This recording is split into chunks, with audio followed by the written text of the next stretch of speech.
Joy. How you doing, Ivan? I am lost of words. I don't know. I mean, I've been watching boxing for the longest time, and I've never ever in my life seen a fighter take a knee and not get counted. Bro, I've never seen that. That's the first time in boxing history that I've seen somebody take a knee and not get counted for it. You know what I mean? Like, as a professional fighter, when you go into the boxing room, one of the rules they tell you, if you get hurt to the body, take a knee. And we will give you an 8 count. But we won't take it as you're giving up. We'll take it as you're taking a rest. You know, so I'm like, even when they tell you that in the dressing room, that's one of the rules, I'm like, why would you not count it? Yeah. But, you know, what's more crazy about this situation is what TankDavis said afterwards. The grease getting in his eyes. Bro, he was being a lady. He was, oh, the grease got in my eye. Oh, damn, my eye is messed up. Come on now, fam. And then, you know, Amanda Serrano came over here and she came out and defended him. But, you know, I'm like, it's not the same. What did Amanda Serrano have to say? You know, Amanda was like, oh, I remember when I was fighting, I messed up my eye. You know, she had messed up her eye in a sparring session because she had barely done her hair and the chemicals messed up her eye. So she had to take the fight off. And that's basically what she came out and used as a statement to defend Tank. I don't know. I think that's a lame excuse. I don't know. I just think it's a lame excuse. I believe, and in my opinion, by my eyes, which are very good, by the way, I saw Lamont Roach win. I did as well. That's what I was just about to ask you. The scorecard. 7 to 5. 7 to 5. In my opinion. 7 to 5 Lamont Roach. Yeah, is it just me or did TankDavis look lost in there? He didn't look the same. He didn't look organized. He couldn't get his rhythm. And I feel like that's what gave him the advantage in that fight. Was the fact that Tank wasn't able to get his rhythm in, and that's what Lamont Roach was establishing. Yeah, I just noticed that TankDavis was waiting. What was he waiting for? He was just... The thing is, Tank is used to bullying a fighter. So, for example, if Lamont Roach wouldn't have stood there and traded with him and would have respected him and started backing up, Tank would have kept pressing, coming forward and hurting him because he's not showing him no respect. Now, when Lamont Roach sat there in the pocket and threw back, and Tank saw that he was still doing it, even though he kept throwing, he's like, damn, this dude's it's not an easy fight. But, you know, these both guys have sparred in the past, so, you know, it's nothing new. But again, sparring is not the same as fighting. Tell us the difference. What's the difference? You as a boxer. Me as a boxer, if I'm going to spar and they tell me, hey, bro, you know, work, you know what I mean? Even if they tell me, hey, bro, go to work, you know, if I let go, I'm going to let go about a 75, 80%. That extra 20%, no headgear, you know, 8-ounce gloves makes a whole difference. It's a game changer, bro. Them gloves feel like you're getting hit with a baseball bat across the face. Now, correct me if I'm wrong, but I think you once told me you had sparred TankDavis in the past, Correct. and I want to get your intake on his power, because it seemed like Lamont Roach wasn't respecting his power. I don't know what the heck Lamont trained for. I sparred. I've never been dropped in my life by nobody except TankDavis. TankDavis was the first one to hurt me in a sparring session. Did he hurt you that bad, or was it just like It was the flash. Like, he got me with a right hand on top of my head, and I fell down. I got back up, but I definitely felt it. Like, it wasn't like, oh, damn, like this dude. Like, it was like as soon as he hit me, I felt it, and I went down.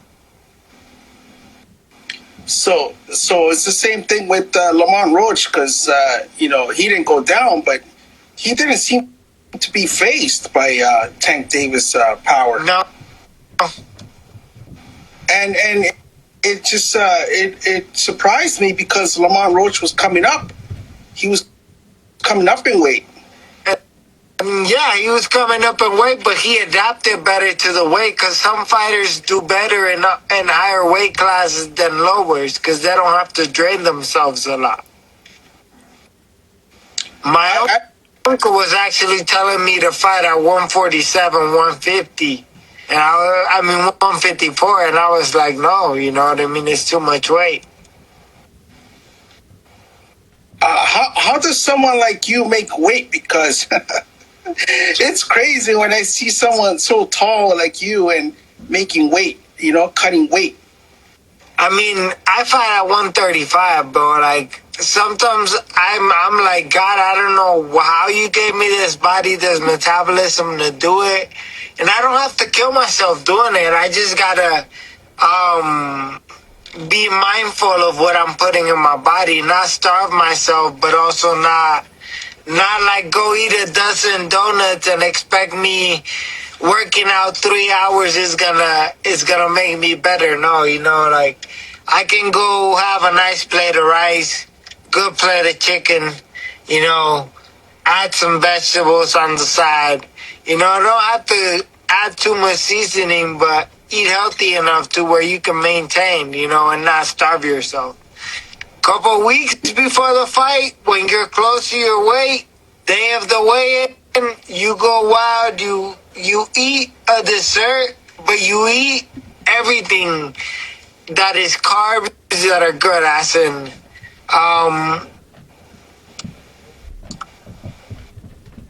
what's the name of that pasta called? There's a specific pasta that they gave me. Once I remember, I'll go back to that. But it's pasta, yams. You want to eat a raw apple right before the fight, and a piece of regular dark chocolate, but no sugar. It has to be like pure cacao. And it's literally like cocaine, bro, before a fight. But because your body just takes it in. You're up. You're awake, bro. It's crazy. These are little tricks that you learn growing up in like the country, or like, coming up fighting with like people that come up from the bottom. These are little tricks that you learn, bro, but they work. It's crazy. It's funny you mentioned apple, because Roach was having an apple after his fight. Yeah. So going back to this fight, I want to see a rematch. Do you think a rematch will happen? Definitely, a rematch needs to happen. Javante responded to the message, saying, "Oh yeah, I'm gonna have to fight him. Like, we're gonna have to run that back. We're gonna have to activate that rematch clause."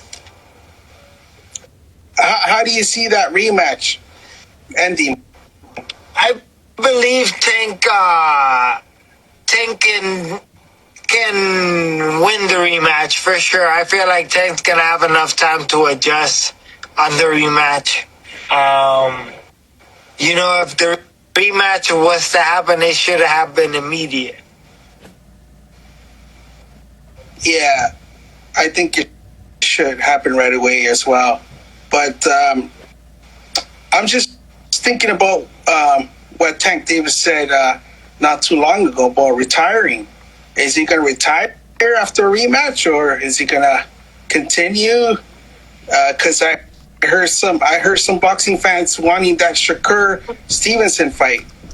Yeah, I don't see him retiring anytime soon. You know what I mean? I feel like those were just rumors and things he was saying for the social limelight. But I don't see him retiring anytime soon. I gotta ask you about Shakur Stevenson because his name is being mentioned right now. There's a lot of boxing fans saying that Shakur Stevenson can beat Tank Davis. I want to get your thoughts on that. It's a very good possibility. Boxing ability wise, I've always said it. I've always said it in all the interviews we've had. If there's anybody that Gervonta can get beat by, is Shakur Stevenson. Why? Because Shakur is a better and dominating boxer. I don't see Devin Haney beating Tank Davis. I see Tank beating Devin. But Shakur, on the other hand, can definitely beat Tank. What's going on with you, and when are you coming back in the ring? Can't say too much, bro. There's a lot of things going on in the background. You know, I was supposed to be like 4 times in the ring last year. I was only able to do once. We're in early. There's things in talks. I can't say too much, but all I can say is expect me in Dubai within the next 3 to 4 months. You know what I mean? There's a big fight in negotiations, so that's all I can say. Once it gets down and paper gets signed, then we can announce it. But as of right now, I can't say too much. Dubai sounds like great news to me. Yeah.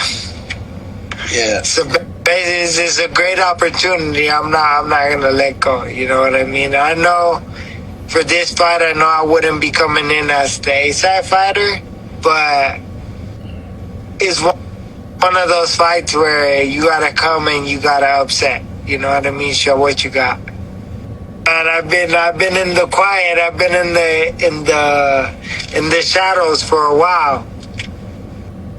And speaking of Tank Davis and Devin Haney, I know in the past you mentioned them. You would love a fight with them as well. So yeah, no, definitely. You know what I mean? Like right now, as of right now, I definitely want Valenzuela, but I still would like that Pitbull Cruz fight. You know, I would love a fight against Subriel Matias.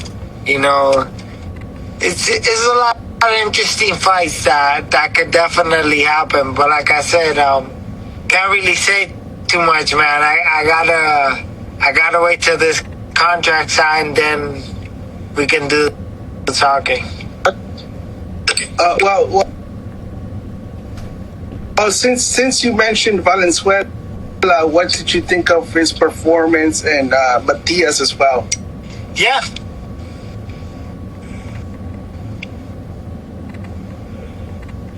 Hello? Yeah, well, what did you think of Matias' performance, and what did you think of Jose Valenzuela's performance this past weekend? I don't know.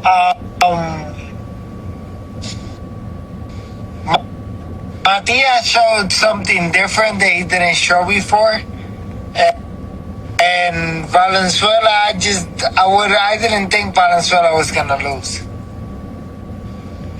Same here. I was surprised. I was surprised with Valenzuela losing. Valenzuela looked lost. I don't know. He looked lost, completely lost.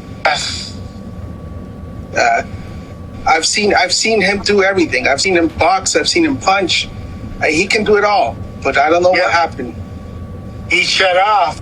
Bro, he wasn't the same, you know what I mean? Like, I thought the same thing. I was like, what's going on? I'm like, something's not right here.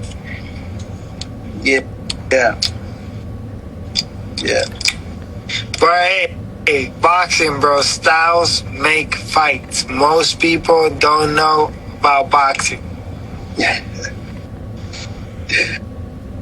can say that again. Yeah. Man, it's crazy everything that's happening, you know. I'm excited though. I'm excited because boxing's reaching a new peak, you know, a different era. And I believe that this is going to be one of the biggest eras of boxing of all times. And since you mentioned, since you mentioned Riyadh,